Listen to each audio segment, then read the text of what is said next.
My software sales career has positively impacted my life in 5 meaningful ways. I basically wasted the first 22 years of my existence playing way too many video games, excessive partying, coasting, and not really ever asking myself, how are my actions gonna shape the quality and the lifestyle my future self is able to live? Fortunately, right out of college, I got hired at a fast-growing technology company, started out as a sales development representative, no connections, no internships, no experience. I've since promoted 6 times, I've 4x my income, and I've evolved into the person I am today that's able to live in a $2,700 a month apartment downtown Dallas, best location. The 5 ways in which software sales has positively impacted my life is number 1, it's helped me to strive for greatness and give me a reason to maximize my potential. Number 2 is it's helped me find more discipline. Number 3, it's given me a sense of status and prestige in my community and in my life as well, which fuels my ego for the better. Number 4, it's given me confidence and transferable skills that apply in and outside of the office. And then finally, number 5, it's given me a reason to give back. And for those of you who stick around until that part, I have something special for you that I want to give you. If you enjoy my videos, hit the like button right now. Our goal is 15,000 subscribers, so subscribe now if you're not already, and comment the note card emoji for the algorithm down below, because I'm gonna have to look at this note card to help keep me on track. Number 1, strive for greatness. A lot of us may have come from a sports background, especially in sales. We're competitive, we wanna win.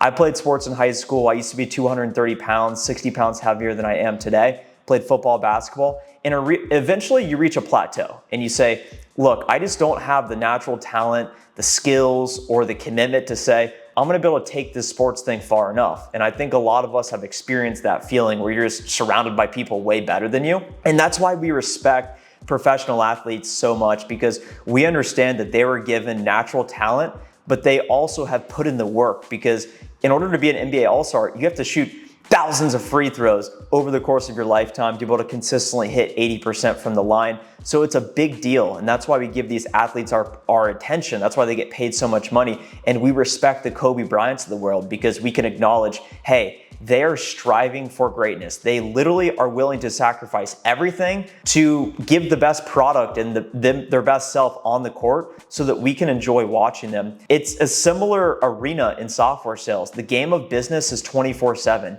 It's not like you get to age 40 and your body gives up on you. You can do software sales, technology career, into your 70s and 80s, and some people are doing that today. So you always have something you're working for and saying, hey, I have an arena, I can make a ton of money in it, I can compete in this, I have the opportunity to win daily, weekly, monthly, quarterly, so I might as well give my full self to it and be all in. And that's what striving for greatness means to me, is how do I go from where I'm at today to where I want to go in the future based on my potential and my goals as well. Number 2, finding discipline.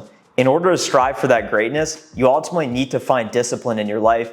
I was speaking with one of the interns at my company yesterday, and she said, Trent, how have you managed to be the fastest person to promote to the senior account executive position you are today? And I was thinking about it, and I said, it's gonna sound a bit counterintuitive, and I have not always been this person. I didn't just come out of the womb saying, I'm gonna be a robot, I'm gonna have the most discipline. But what I've learned is that the more robotic you are, the better you're able to perform, the more discipline you're able to have. The reason why computers are so powerful is because they take the emotion out of it. You press a button, you give it a command, and boom, it's gonna go do exactly what you told it to do. I think we can agree that we know what needs to be done to be more successful. It's easy to know, it's easy to do, but it's easy not to do.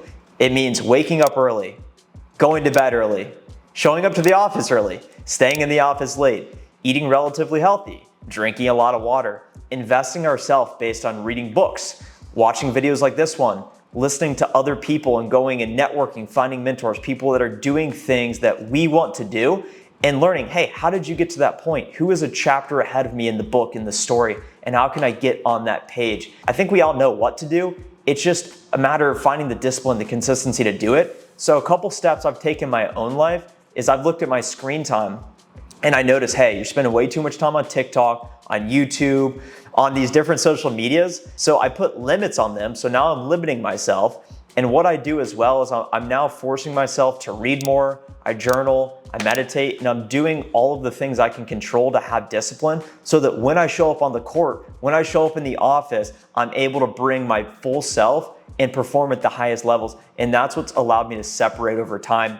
Number 3, status. I believe we as humans, we are naturally wired to want to feel special. That's why you love hearing your name. That's why you love being acknowledged. That's why when somebody gives you feedback and say, hey, you don't sound good on the cold calls, you're embarrassed. You don't want to call around other people because you know if they hear you fail publicly, for some reason that makes you feel less. And I think it's just a survival instinct, so it's really hard to avoid that feeling.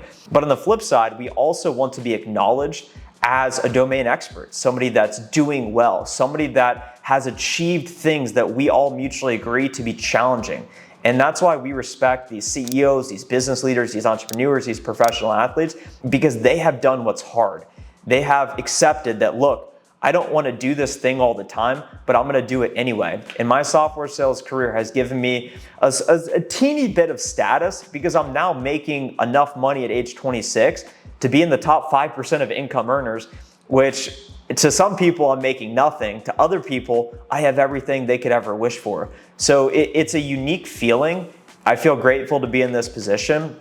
A lot of factors have contributed to this success, but if you want to be somebody in society, if you want to be somebody that other people look up to, a role model, somebody that can provide for your future family, your future self to live the highest quality of life possible, that's what my career in software sales has afforded me to date, because I have continuously promoted and reached a level where, hey, I'm in a position that there's some 40-year-olds in this position as well, so it's a big deal, and it gives you a certain status in society, especially as guys. I think that that's how we're wired. We want that. So it's easier for us to meet girls, have a mating partner, and access to contested resources. That's just how we've evolved and what we want. So that's what I'm doing, and that makes me feel good. Number 4, transferable skills in and outside the office. Number 1 is cold calling.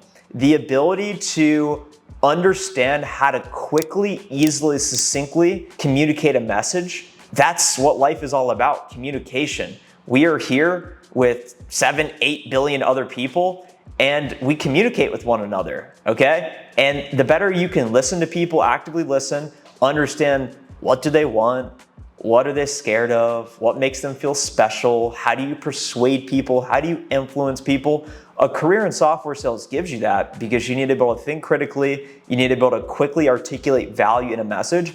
Warren Buffett attributes the number 1 factor to his success is taking a Dale Carnegie course. I read the book, How to Win Friends and Influence People, and the number 1 thing is making people feel special and being able to communicate effectively and being able to pick up the phone like this headset right here that I've made tens of thousands of cold calls on, and in less than 10 seconds be able to build trust with a complete stranger out of the blue. That will serve you in all realms of life, whether it be ordering a pizza on a Friday night, asking a girl out on a date, trying to convince your friends to go to that specific movie you want to go to. Really important to have that confidence in every room you walk into, and also be able to listen to people, connect with them, communicate, and ultimately get more of what you want because you're able to convince them that your idea is actually their idea. And I think that that's what sales is all about. Finally, number 5, it's given me a reason to give back. I never made a video, I never made a LinkedIn post, I never made a TikTok up until 2 years into my career because I was conditioned to just take action,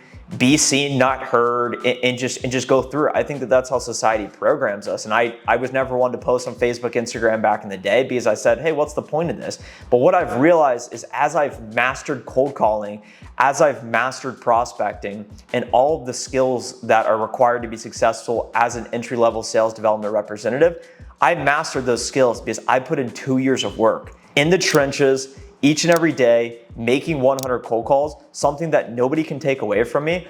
I mastered it. And then I got to the point where I said, you know what? It's selfish of me to not try and give back to the community of people that are aspiring to be in this position and that are trying to be more successful so that they can make more money and improve their financial freedom so that they can get the house they want, so that they can have the dream wedding, so that they can provide for their family, whatever it may be. That's why these videos, that's why the knowledge is so important, because it leads to productivity, this leads to better performance, which leads to more money in your pocket. And that's really what matters at the end of the day. And that's why I've built the website Software Sales Guide. I believe my purpose is to advance software sales and help people find that career because it's given me so much, 5 meaningful ways that's improved my life. And I believe it can do the same for you. So I've built this website as a single source of truth, a resource hub. I just wrote my first blog post. I'm not a good writer. Talked about 3 ways to increase win rate. So I want you to go check that out as well. But if you are interested in learning what is my exact B2B cold calling strategy and script, I have built a guide to help people do exactly what I've done. Quickly promote, make more money. Over 30 people have purchased the guide. And if you're looking to set more meetings on the phone today, that's absolutely the best place to start. And I'm gonna continuously build out the website with other guides, frameworks, and resources to help everybody in software sales find the profession. I want to accelerate it. I want, when people think software sales, they think Trent Dressel. That's what we're working towards. That's what we're moving to. I really appreciate your support. I hope you enjoyed this video and found value in it. If you did, hit the like button now. And if you haven't commented anything, whether it be the post-it note or just the thumbs up button, do it now for the algorithm. And as you know, our goal is 15,000 subscribers. So subscribe now. We're going global with software sales. Have a great rest of the day. Good luck in Q3. Let's get it.